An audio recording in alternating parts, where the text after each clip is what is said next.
오늘 빌립보서 마지막 단원입니다. 오늘은 특별히 자선행위, 그러니까 돕는 것, 이 자선의 중요함에 대해서 배워볼 것입니다. 자선이라는 것은 이제 단어 그대로의 뜻을 말하자면 불쌍히 여겨서 돕는다라는 뜻을 가지고 있습니다. 소위 우리가 기부라고 말하는 것, 그리고 후원, 그리고 우리가 드리는 헌금의 일부분도 이 자선의 일부분으로 자선에 해당된다라고 말씀드릴 수가 있겠습니다. 15절을 먼저 보시면 빌립보 사람들아 너희도 알거니와 복음의 시초에 내가 마게도냐를 떠날 때에 주고받는 내 일에 참여한 교회가 너희 외에 아무도 없었으리라, 그렇게 말씀하고 있습니다. 사도 바울이 빌립보 교인들로부터 후원을 받고 감사의 내용을 전하는 것이죠. 사도 바울도 사역을 할 때는 자선의 대상이 될 수밖에 없었다라는 것입니다. 우리가 이제 어떤 자선을 받는 위치에 있는 것을 부끄러워해서는 안 됩니다. 왜냐하면 우리가 섬기는 예수 그리스도, 그분이 바로 이 땅에서 공생애를 사실 때에는 자선을 받으셔야 하는 대상으로 사셨기 때문인 것입니다. 인생의 어떤 부르심에 따라서 때로는 돕는 위치에 있을 수도 있겠지만 때로는 자선을 받아서 또 살아야 하고 또 사명을 감당해야 하는 그런 위치에 있는 사람들이 있기 마련이죠. 제가 설교를 하면서 제가 임의로 주제를 정하지 않고 성경 목차를 그대로 진행하다 보면은 이 물질에 관한 교훈이, 하나님의 명령이 상당히 많습니다. 그러니까 제가 의도하지 않아도 몇 주에 한 번씩 어떤 돈에 대한, 그런 물질에 대한 그런 설교를 할 수밖에 없는 그런 이제 상황이 되는 것이죠. 그만큼 돈에 관한 주제가 우리 크리스천들에게 굉장히 중요한 부분을 차지하고 있다는 것을 알아야 합니다. 아마 이 시대는 사람들이 워낙 이 돈 문제에 민감하니까 어지간하면 이런 주제를 설교단에서 피해가려고 그러는데, 성경 목차 그대로 따라가면 얼마나 하나님께서 우리의 물질 생활에 관심이 많으신지 새삼 깨닫게 되고 놀라게 될 것입니다. 제가 예전에 들었던 어떤 간증 가운데 실제로 어떤 분이 경험한 얘기입니다. 이분이 어려서부터 교회 생활을 했는데 하나님을 인격적으로 만난 경험이 없는 거예요. 그래서 하나님을 인격적으로 만나고 싶어서 정말 여기저기 기도원을 다녀보고 하는 중에 한 번은 자기가 전도한 초신자를 데리고 어느 기도원을 갔는데 마침 그 기도원에서 선포되는 말씀의 주제가 이 물질적인 그런 주제였습니다. 그래서 오히려 전도를 해서 간 그 형제는 자기의 편견을 깨지 못하고 기도원 왔더니 또 돈 얘기하네, 그러고 자기가 전도한 사람은 그 예배당에 놔두고 자기만 빠져나온 거예요. 마음이 불편하니까. 왜 늘 교회 가고 기도원 가면은 이렇게 돈 얘기를 노골적으로 하냐. 이제 이런 마음 때문에 자기는 빠져나왔는데, 이제 좀 충격적인 사건이 벌어진 거죠. 이 형제한테는. 자기 아무것도 모르고 따라왔던 초신자는 그 예배 가운데 성령을 받고 하나님을 인격적으로 만나고 완전히 삶이 변화되는 역사를 경험하게 됐는데, 눈물을 펑펑 흘리면서 정작 자기는 그렇게 주님을 찾아서 헤매고 있는데 자기의 편견 때문에 그 예배의 자리를 지키지 못하고 빠져나와서 그 은혜를 받지 못하고 그런 자신의 모습을 보면서 너무 충격을 받아가지고 결국은 감사하게 좀 시간이 오래 지나서 만나긴 만났어요. 이분이 하나님을 만났습니다. 감사하게.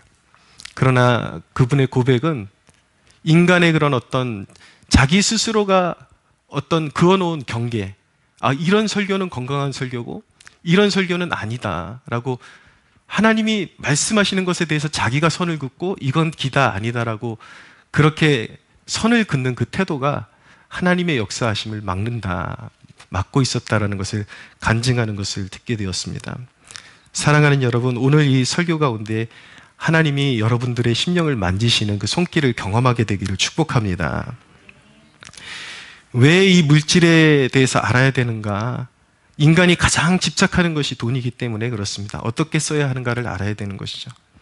그래서 이런 주제도 내 생각을 하나님의 말씀 앞에 내려놓고 순종하는 자들에게 하나님께서 영적인 축복을 주신다는 것을 신뢰하면서 이런 주제를 배워갈 수 있어야겠습니다. 자, 물질로 베푸는 것이 복이 되는 이유를 제가 말씀드릴 것입니다. 자선이라고 말씀드렸죠. 물질로 베푸는 것이 복이 되는 이유. 첫째는 베푸는 것이 생각보다 어려운 일이기 때문에 베풀 수 있는 그 자체가 복이 되는 것입니다. 15절에 다시 한번 보시면은 빌립보 사람들아 너희도 알거니와 복음의 시초에 내가 마게도냐를 떠날 때에 주고받는 내 일에 참여한 교회가 너희 외에 아무도 없었느니라. 네, 바울이 사역하는 그 당시에도 그렇게 후원을 아낌없이 하는 교회가 흔치 않았다라는 것을 보여주고 있는 것입니다. 복음의 시초에라고 말씀하는 것은 바울의 2차 전도 여행 기간을 염두에 둔 말씀이에요. 이런 사실을 볼 때 우리가 알게 되는 것은 베푼다라는 것, 물질로 베푼다라는 것은 단순히 가진 게 많다고 할 수 있는 것이 아닙니다. 남의 필요를 살필 수 있는 긍휼의 마음이 있어야 합니다. 남의 곰핍과 어려움, 그리고 필요를 이해할 수 있는 사람이 할 수 있는 것이 베푸는 것이에요. 후원이죠.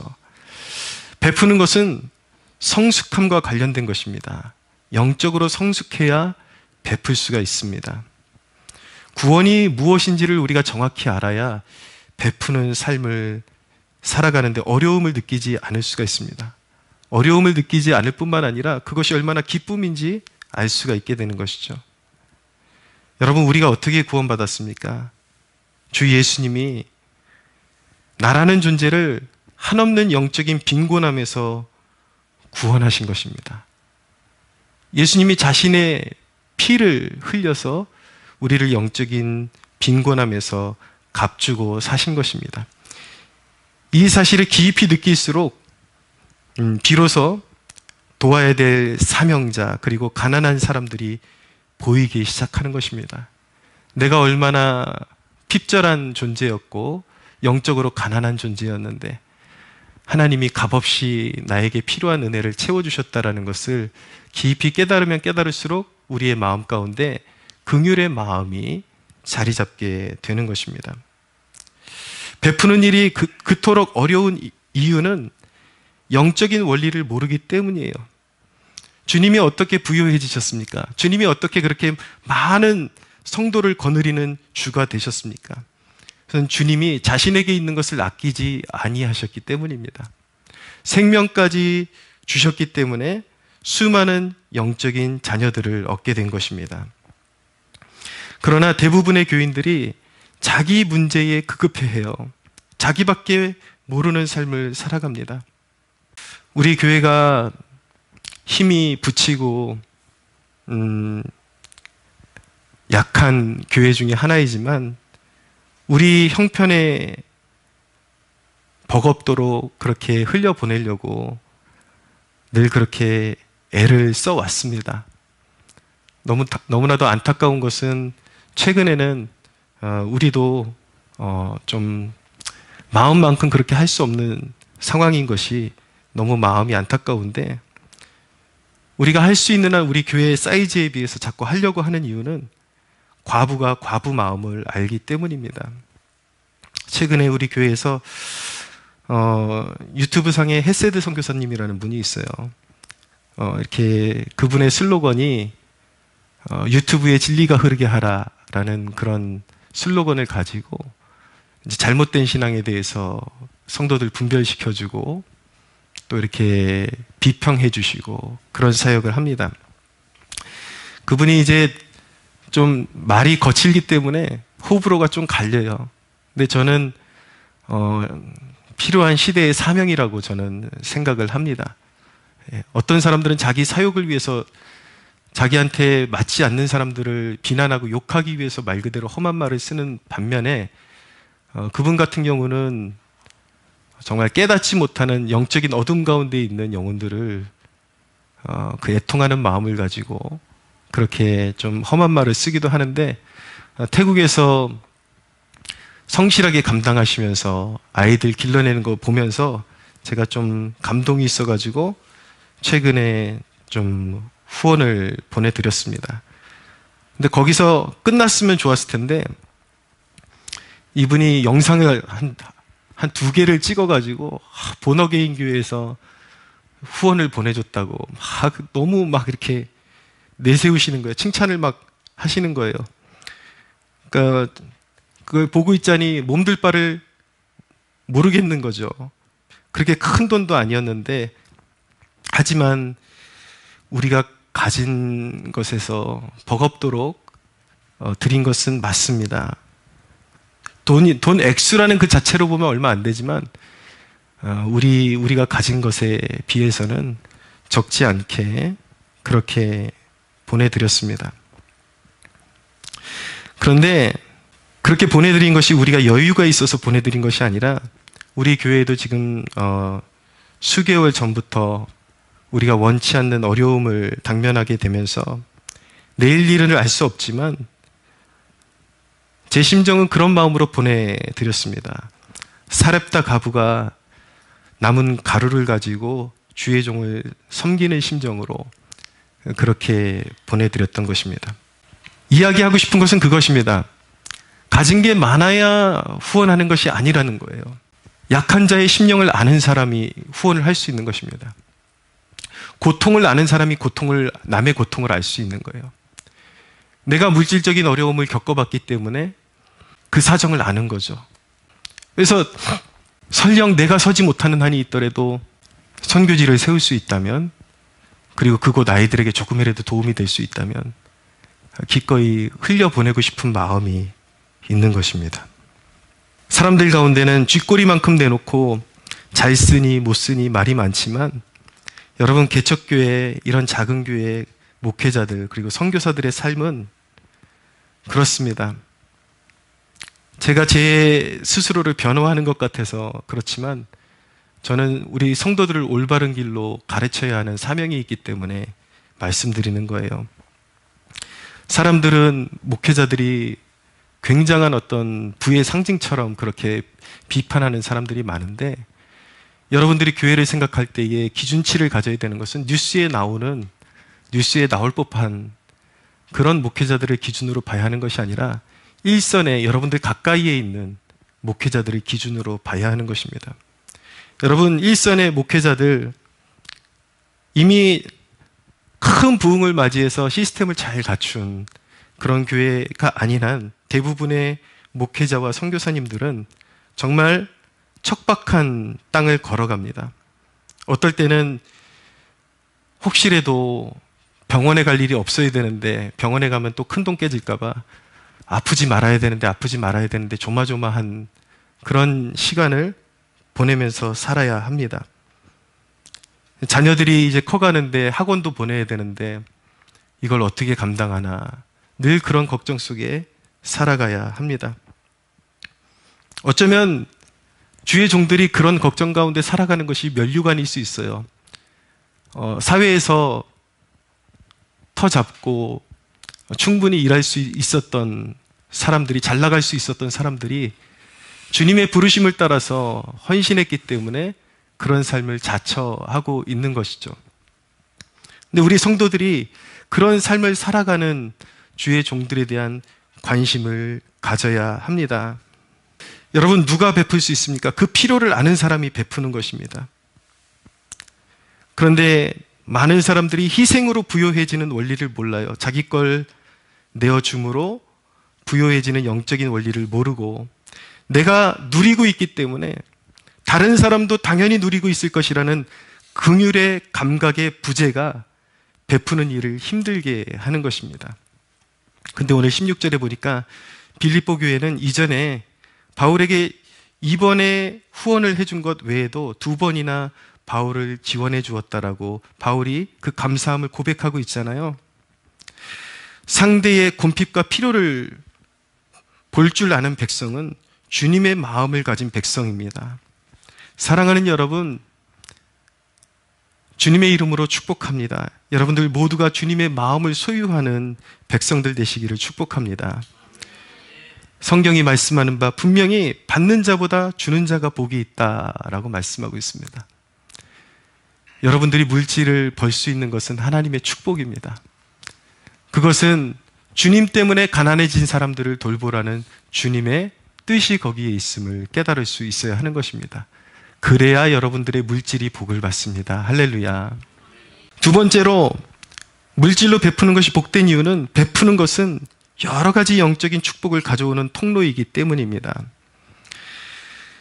기독교 역사의 1차 대각성 운동을 주도했던 미국의 조나단 에드워즈라는 분이 한 설교가 있습니다. Much in Deed of Charity라는 설교가 있는데 이 설교의 내용은 자선활동으로 인한 하나님의 풍성한 은혜에 대한 설교입니다.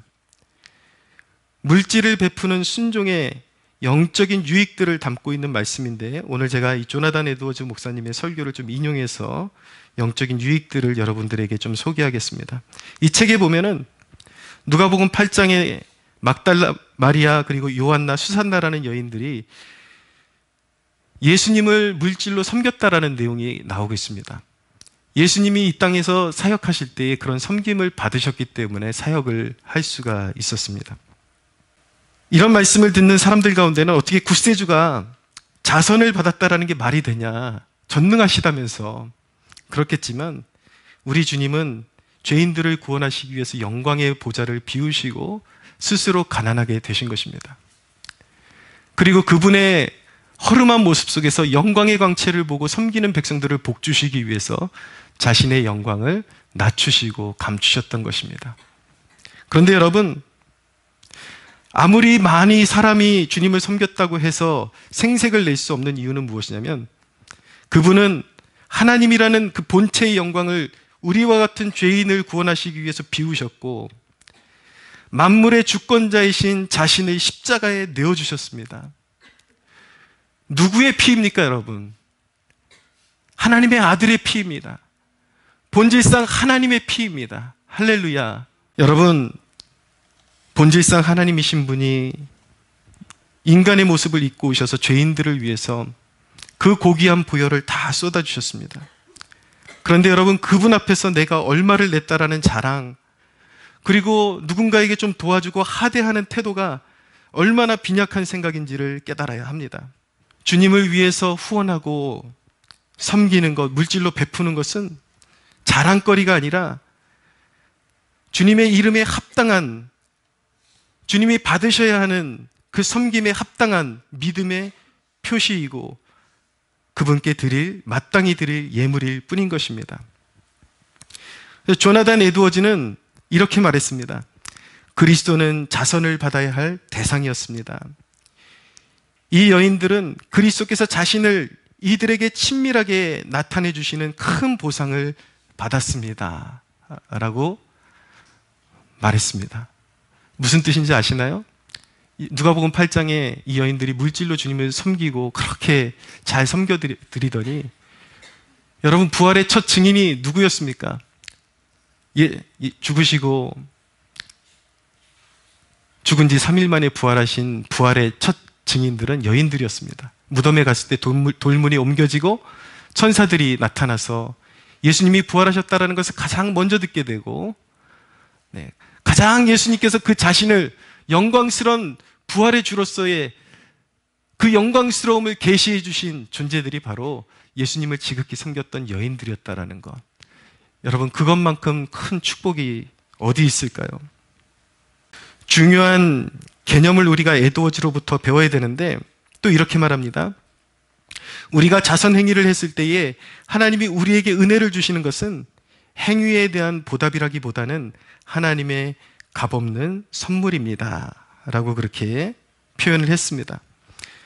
얼마 전에 에드워즈가 보상이라는 표현을 썼지만 사실은 하나님은 우리에게 보상해 주실 의무가 없는 분이에요.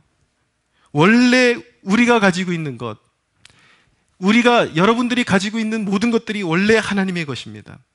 하나님의 것을 가지고 순종하는 자를 보시고 순종하는 자에게 값없는 은혜를 베풀어 주시는 것입니다. 그것을 우리는 하나님께서 우리에게 보상해 주신다라고 표현하는 것 뿐인 것이죠. 우리의 구제가 연락되는 것도 우리가 아무리 선을 행할지라도 하나님께는 기별이 가지 않습니다. 마땅히 해야 될 것이에요. 그러나 우리가 구제를 할 때에 그것이 하나님께 기쁨이 되는 이유는 무엇인가? 죄인인 우리를 위해서 그리스도께서 그리스도를 통해서 우리를 받으셨기 때문에, 예수님의 십자가의 은혜 때문에, 대속의 은혜 때문에 우리의 선행도 하나님께서 받아주시는 것입니다. 할렐루야.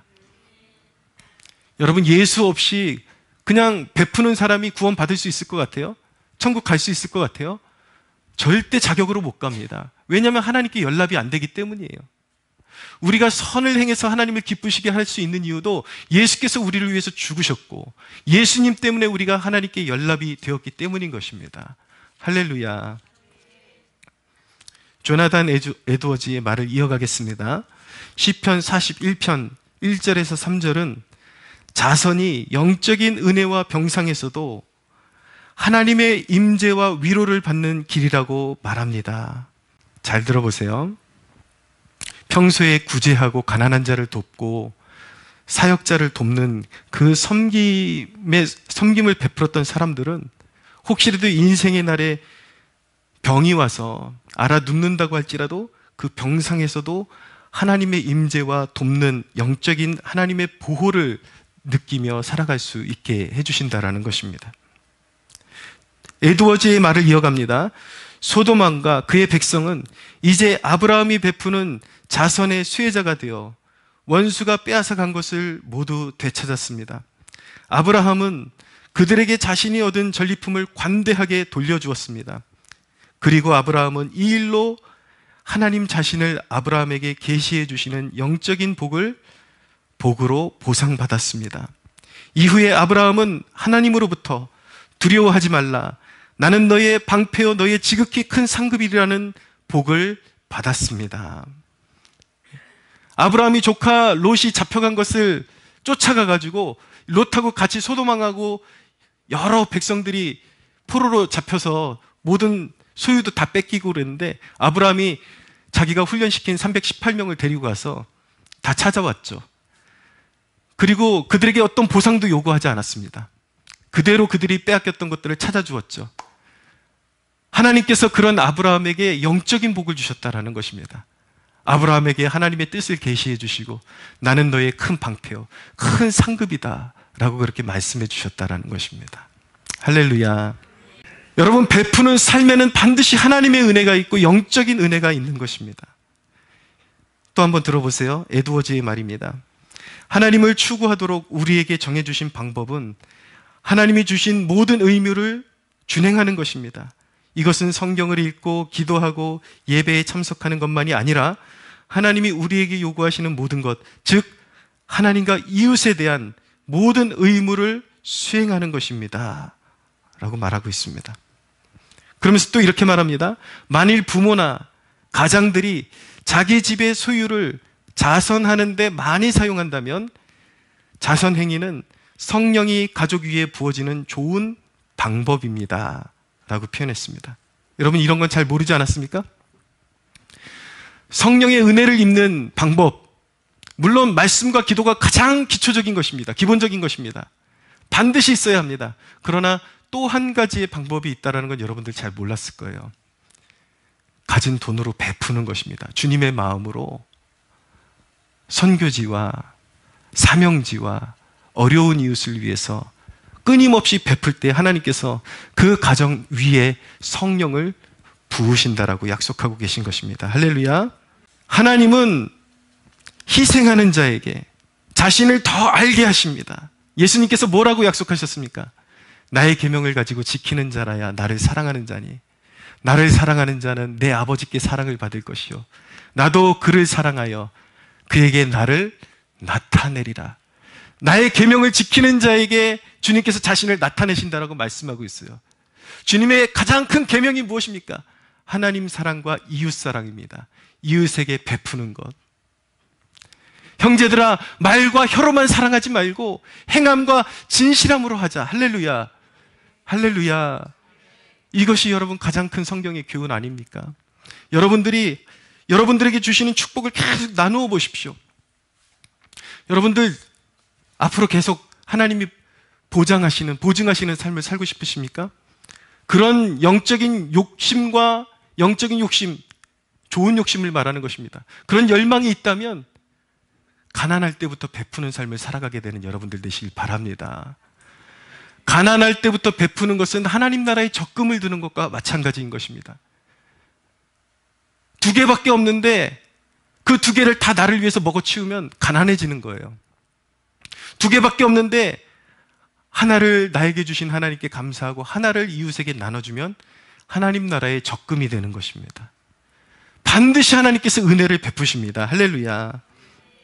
여러분들이 그렇게 순종할 수 있다면, 늘 베푸는 삶을 즐길 수 있다면 항상 하나님께서 아브라함을 생각하신 것처럼 여러분을 생각하사 이후에 여러분들의 자녀들의 삶에, 여러분들의 자녀들이 영적으로 방황하는 그때에 하나님께서 개입하여 주셔서 여러분들의 자녀들에게도 영적인 은혜를 부어주실 줄로 믿습니다.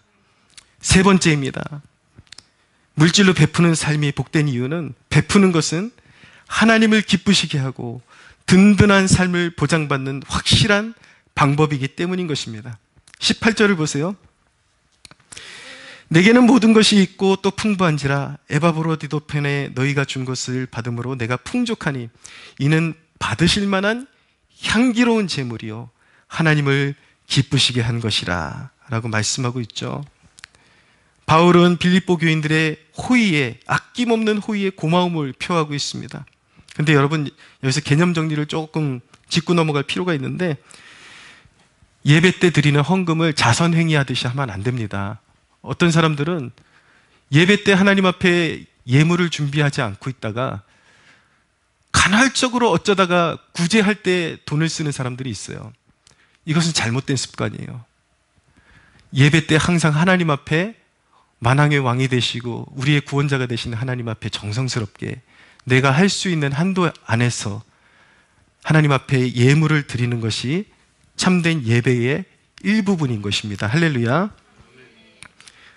그렇게 하나님께 드릴 것을 꾸준히 들으면서 이 자선이라는 것은 그 외에 내게 하나님께서 보여주시는 사명지, 선교사님, 목회자, 그리고 가난한 사람들을 별도로 또 돕는 것을 이야기하는 것입니다.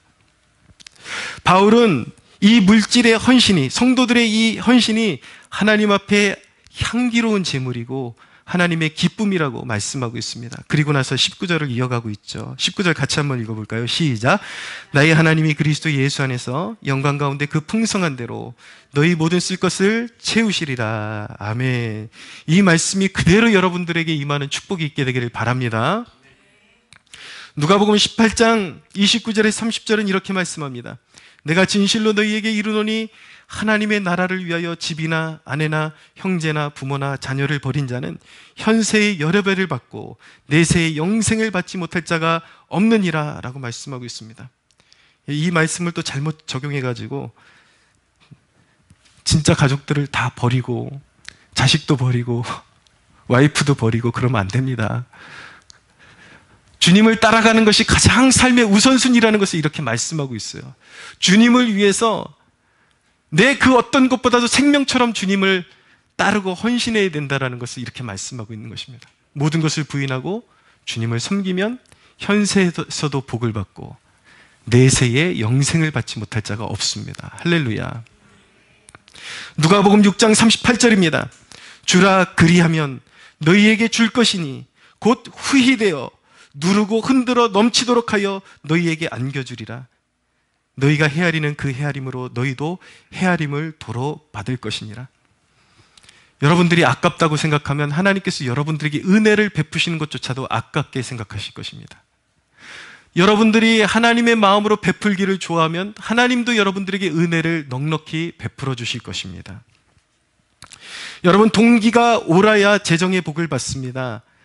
하나님을 위해서, 하나님의 마음을 알고 하나님을 위해서 섬기는 백성들에게 재정의 복을 주십니다. 사랑을 실천해야 복을 주십니다. 머릿속에 담고 있어서는 아무 소용이 없습니다. 내게 주신 것 은혜로 알고 나누어 주는 사람에게 복이 있습니다. 실천의 대상은 고아와 과부라고 성경이 말씀하고 있고, 그리고 레위인이라고 말씀하고 있습니다. 레위인은 누구입니까? 오늘날 사역에 집중하는 사역자들을 말하는 것이죠. 그들의 활동과 생활에 지장이 없도록 돕는 것입니다. 제가 아는 어떤 권사님 딸은 제가 직접 들은 얘기인데, 그 딸이 다니는 교회는 외국에 있는 교회예요. 근데 그렇게 작은 교회도 아닙니다. 근데 이 딸이 은혜를 받아서 그 목사님이 뭐 예를 들어서 해외에 어떤 사역 때문에 가야 될 일이 있다 그러면 본인이 앞장서서 비행기표까지 다 끊어서 그렇게 목사님을 섬겨드리고, 자기가 시간이 되면 가이드까지 그렇게 섬기는 그런 자매님이 계세요. 사랑하는 여러분, 거룩한 뜻을 품는 자에게 하나님은 복을 주십니다. 여러분들도 사명자들을 향해서 그렇게 섬길 수 있는 복된 그릇이 되기를 주님의 이름으로 축원합니다. 그런 좋은 마음을 가진 백성들이 하나님께 은혜를 얻고 복을 받는 것입니다. 마음이 있는 곳에 물질이 있다라고 말씀하셨어요. 주의 일을 보지 못하는 자들은 어떤 형태로든 영적으로 빈곤한 자들이 될 것입니다. 인색한 자는 절박한 날에 하나님께 도움을 구해도 응답을 받지 못할 것입니다. 가끔씩 성도들 가운데 그런 말을 하는 사람들이 있습니다. 이따금 자신이 그렇게 물질적으로 헌신했음에도 불구하고 하나님은 나에게 그렇게 베풀어 주시지 않더라 라고 말하는 사람들이 있습니다. 그러나 여러분, 하나님께서 몰라주시는 것이 아닙니다. 때로는 그렇게 물질의 헌신이 당장에는 헛된 것 같지만 인생의 절박한 날에 하나님께서 기적처럼 부으시는 것을 경험하는 사람들이 참 많습니다. 하나님은 그분을 향한 섬김을 반드시 기억하고 계십니다. 믿으십시오. 할렐루야. 아멘. 여러분들의 섬김은 헛되지 않을 거예요. 주님께서 여러분들의 섬김을 기쁘게 연락해 주실 것입니다. 사랑하는 여러분, 말씀을 정리합니다. 자신을 주신 주님의 마음을 가지십시오. 즐겨내는 자가 되고 기쁘게 돕는 자가 되십시오. 여러분들의 삶에 모자람이 없을 것입니다. 할렐루야. 여러분, 빌립보서를 정리하면서 이 빌립보서의 핵심 3가지만 여러분들에게 상기시켜 드리겠습니다. 여러분, 복음을 정확히 알아야 합니다. 여러분들이 진리를 알 때 거짓이 없고 깨끗한 진리를 알아야 됩니다. 하나님에 대해서 올바로 알기를 힘쓰고, 그리고 성도들 간의 관계의 평안을 구하고 원수를 맺지 않고, 그리고 베풀 줄 아는 사람들, 이런 사람들에게 하나님께서 복을 주신다라는 것이 빌립보서의 결말인 것입니다. 사랑하는 여러분, 주님을 올바르게 알아가는 축복이 여러분들의 것이 되기를 축원하고, 서로 간의 관계가 평안하기를 축복하고, 하나님이 주신 것들로 후하게 베풀 수 있는 여러분들 되시기를 축복합니다. 반드시 복을 받을 것입니다. 반드시 하늘의 은혜를 얻을 것입니다. 할렐루야. 아멘. 우리 함께 기도하겠습니다. 이 시간 기도할 때에 하나님, 오늘 빌립보서를 마무리하면서 너무나도 소중한 진리를 배웠습니다. 주님을 올바로 알아가게 하시고 우리의 관계에 평안이 있게 하시며 하나님이 주신 것으로 베풀 줄 아는 풍성한 축복을 누리게 하여 주시옵소서. 우리의 마음에 인색함이 없이 우리를 자기의 피값으로 값주고 사신 그리스도의 그 부요하심을 본받아 항상 그 주님의 마음으로 베푸는 삶을 살아가게 하여 주시옵소서. 우리 함께 주여 부르짖고 기도하겠습니다. 주여. 주님, 하나님 감사합니다. 우리에게 이 은혜를 알게 하심을 감사드립니다.